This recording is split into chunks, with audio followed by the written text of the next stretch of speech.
Welcome to my class, student. We are doing first flight and the story is Black Aeroplane. We will do critical analysis and question answer of this particular chapter. Let's start. Now, theme and plot. Theme and plot क्या है? The lesson Black Aeroplane depicts vividly the mystery and suspense. तो ये जो Black Aeroplane है वो क्या depict कर रहा है? वो दिखा रहा है मिस्ट्री और सस्पेंस, रहस्य को दिखा रहा है जो कि स्टोरी के चारों तरफ है. It seems incredible sometimes to scientific world. ये जो स्टोरी है कभी कभी अविश्वसनीय है साइंटिफिक वर्ल्ड के लिए. On the other hand we can't deny the existence of such happenings. लेकिन दूसरी तरफ हम डिनाई भी नहीं कर सकते, हम इसको पूरी तरह से नकार भी नहीं सकते कि ऐसा हमारे साथ होता है. बहुत बार होता है, बहुत हम देखते हैं कि कोई बच्चा गाड़ी के नीचे आया लेकिन बिल्कुल सुरक्षित है, पहाड़ से बस गिर गई लेकिन एक व्यक्ति, सब गुजर गए लेकिन एक व्यक्ति सुरक्षित है. तो ये जो मिरेकल्स हैपन होते हैं तो ये एक मिरेकल ही था. Can't deny the existence of such happenings. A pilot of old Dakota aeroplane was flying. तो इसका प्लॉट क्या है कि एक पायलट है जो ओल्ड डेकोटा एरोप्लेन है वो उड़ रहा है. In the midnight over the sky of Paris. Paris के आसमान में आधी रात को वो उड़ रहा है. He wanted to reach England so that he could join his family at the time of breakfast. उसे इंग्लैंड जाना है ताकि वो अपनी फैमिली को ज्वाइन कर सके ब्रेकफास्ट में. But unfortunately he was passing through mountainous black clouds. लेकिन क्या हुआ कि वो stormy clouds में फंस गया.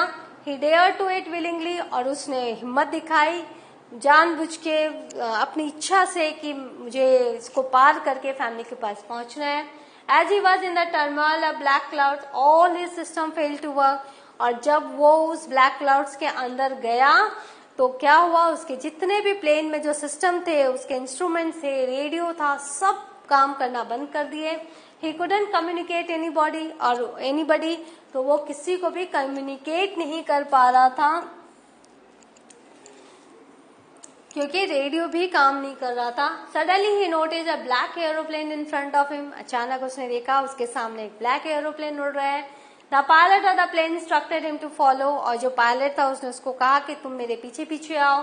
He followed. उसने उसकी राह पकड़ ली, उसका अनुसरण किया. He followed like a child but in the mean time his fuel tank was getting exhausted. वो एक छोटे से बच्चे की तरह वो उस प्लेन के पीछे पीछे उड़ रहा था. लेकिन उसी समय क्या हुआ, उसके जो टैंक में उस फ्यूल खत्म हो गया. Suddenly he notice a row of light on the ground. और तुरंत उसने देखा कि जो पायलट है वो नीचे उतर रहा है, ये भी नीचे उतरा. तो उसने देखा कि रनवे दिख रहा है, 2 स्ट्रेट लाइन्स ऑफ लाइट्स दिख रहे हैं. इट वॉज द रनवे, जो कि रनवे था. He landed down and straight forward went to the control room. वो लैंड हुआ और वो फॉरवर्ड गया, कंट्रोल रूम के पास गया. ही एंक्वायर्ड अबाउट द अदर एरोप्लेन. वहां उसने पूछा रिसेप्शनिस्ट से कि दूसरा जो एरोप्लेन था वो किसका था. बट ही वाज डम स्ट्रक. लेकिन वो तो बिल्कुल अचंभित हो गई. और उसने जब कहा, वो बिल्कुल अचंभित हो गया जब उसने कहा कि कोई दूसरा एरोप्लेन था ही नहीं. When he came to know that there was no aeroplane noticed on the radar that night. कि उस रात रडार पर और कोई दूसरा एरोप्लेन नहीं दिख रहा था, सिर्फ इसी का एरोप्लेन था. मेरे क्वेश्चन रिमेन अनआंसर्ड. बहुत सारे प्रश्न थे जो अनसुलझे रह गए, बिना उत्तर के रह गए. Mysterious and unsolved. और ये रहस्यमय थे और बिना सुलझे हुए थे. तो इस तरह से बहुत सारे प्रश्न उसके सामने रह गए. टाइटल देख लो. The title is apt as the black aeroplane steals our attention. Title बिल्कुल सटीक है क्योंकि जो ब्लैक एरोप्लेन है उसी ने हमारा भी ध्यान खींचा. It is a rescuer plane and the pilot of the plane is none other than the supreme power. और जो पायलट जो था वो बचाव दल का था. ऐसा लग रहा था बचाने के लिए वो आया है इस पायलट को. और वो जो पायलट था वो और कोई नहीं था, वो एक सुप्रीम पावर था, ईश्वर का ही रूप था. Who is omnipresent. ईश्वर हर जगह होते हैं. It since prayer of the narrator's family is answered by the Almighty. ऐसा लग रहा है जैसे तूफान को देख के इसके घर वालों ने प्रेयर किया होगा कि वो सुरक्षित आ जाए, और वही प्रेयर को भगवान ने आंसर किया, उनकी वो दुआ कबूल कर ली. क्वेश्चन आंसर्स देख लेते हैं. I will take the risk. What is the risk? Why does the narrator take it? तो रिस्क कौन सा था, क्यों नरेटर ने रिस्क लिया? The risk was to fly through the black storm clouds. वो जो रिस्क था वो काले तूफानी बादलों के अंदर से प्लेन को ले जाना था. The narrator took the risk because he wanted to reach Paris to celebrate Christmas with his family. वो जाना चाहता था क्योंकि वो क्रिसमस था, उसको अपनी फैमिली के साथ सेलिब्रेट करना था. Describe the narrator's experience as he flew the aeroplane into the storm. तो नरेटर के एक्सपीरियंस को बता जब वो स्टॉर्म में वो फ्लू कर रहा था. As he flew into the storm, everything went black.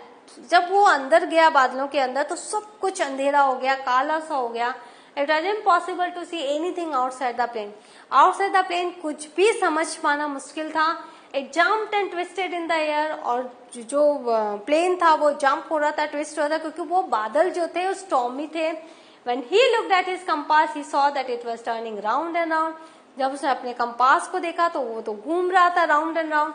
It was dead. और थोड़ी देर में वो काम करना बंद कर दिया. Also with it, the other instruments, including the radio, were also dead. और साथ ही साथ दूसरे इंस्ट्रूमेंट जिसके साथ वो कम्युनिकेट कर सकता था या प्लेन अच्छे से चला सकता था, सब ने काम करना बंद कर दिया. रेडियो भी बंद हो गया. Suddenly he saw another aeroplane. लेकिन उसी अंधेरे में उसको दूसरा एरोप्लेन दिखा. It's pilot waived at him. उसने क्लियरली उस पायलट का चेहरा देखा जबकि प्लेन में कोई लाइट नहीं थी. Asking him to follow. और वो जो पायलट था उसने उसको कहा मेरे पीछे आओ. He was glad to find a helper. और ये बहुत खुश हो गया कि उसे एक मददगार मिला. He was using his last fuel tank and there was only enough fuel to fly 5 or 10 minutes. और उसके पास बहुत कम फ्यूल बचा था, ईंधन बचा हुआ था. सिर्फ 5 से 10 मिनट की उड़ान वो भर सकता था. Then the other pilot started to go down. जो दूसरा पायलट था वो नीचे उतरने लगा. And he followed. और इसने भी वही किया. He suddenly came out of the clouds. और तुरंत उसने देखा कि वो क्लाउड से बाहर आ चुका है. And saw the runway. उसने रनवे भी देख लिया. On which he then landed his plane safely. और उसके बाद उसने अपना प्लेन जो सेफली लैंड किया. Why does the narrator say I landed and was not sorry to walk away from the old Dakota? मतलब कि क्यों लेखक ने कहा कि मैं उतर गया अच्छे से and was not sorry to walk away from the old Dakota. और मुझे कोई भी दुख नहीं हुआ कि मैं ओल्ड डकोटा से वॉक अवे कर गया. तो लेखक आंसर है he was delighted to land safely out of dark stormy clouds. बहुत ही खुश था कि वो डार्क स्टॉर्मी क्लाउड से वो बच के बाहर आ गया था. Therefore he was not sorry to walk away for his plane. तो इसीलिए वो अपने प्लेन के लिए कुछ वो अपनी उड़ान के लिए वो सॉरी फील नहीं हो रहा था. He felt bad when he was not able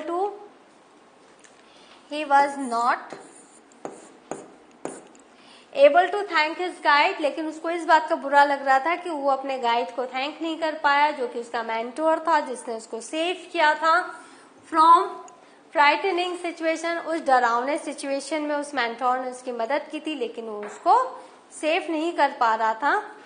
but he was so happy after landing that he didn't feel sorry for not being able to thank the guide pilot. लेकिन वो इतना ज्यादा खुश था कि उसके बाद वो सॉरी फील नहीं कर रहा था कि उसने थैंक नहीं किया क्योंकि उसकी जान बच गई. इसके लिए भी वो बहुत ज्यादा हैप्पी था.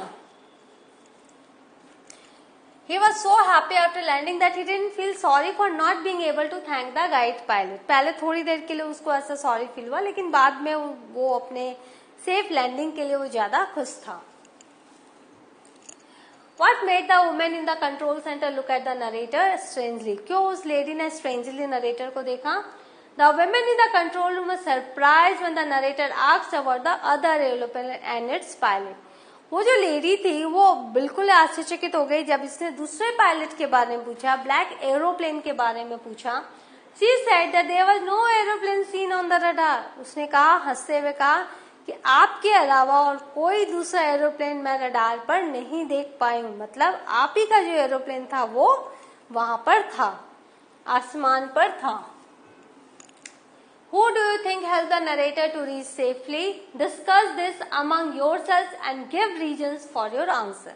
तो आपको क्या लगता है कि किसने मदद की नरेटर की सेफली रीच करने में? अपने आप में आप डिस्कस करो.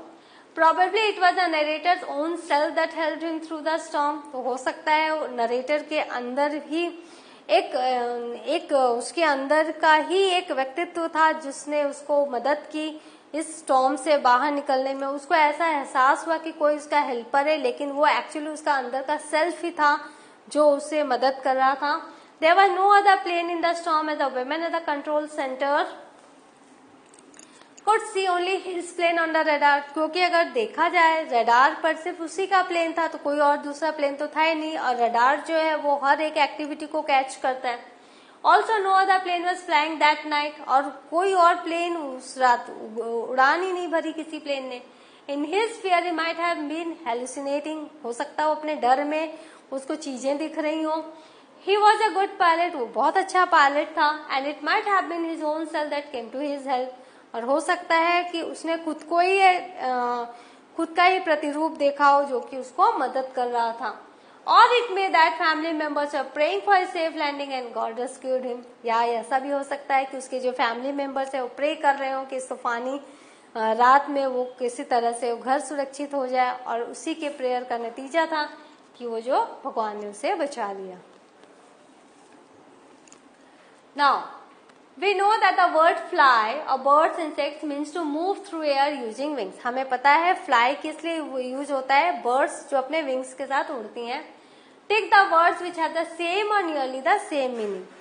तो वहां पर आप देखोगे कि कुछ वर्ड्स हैं, तो fly से रिलेटेड आपको वो वर्ड्स में टिक करना है. तो मैंने आंसर ही लिख दिया है. The words having the same meaning as fly are as follows. तो कौन कौन से वो वर्ड हैं? swoop, flit, float, dart, soar, hover, sail, skim, glide and flutter.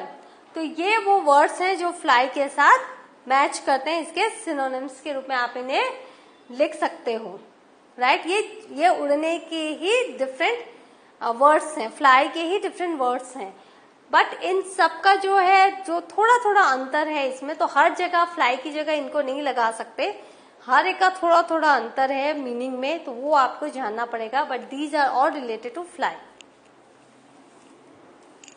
So what have you learn? We have learn the story of the black aeroplane, summary, question answer, critical analysis. तो go through the story. In the next class I shall be with a new chapter. Till then have a good revision, और इसको अच्छे से करो ताकि आप long answer भी लिख सको, एक्सट्रैक्ट बेस्ड भी लिख सको, और 80 वर्ड्स के भी आंसर से लिख सको.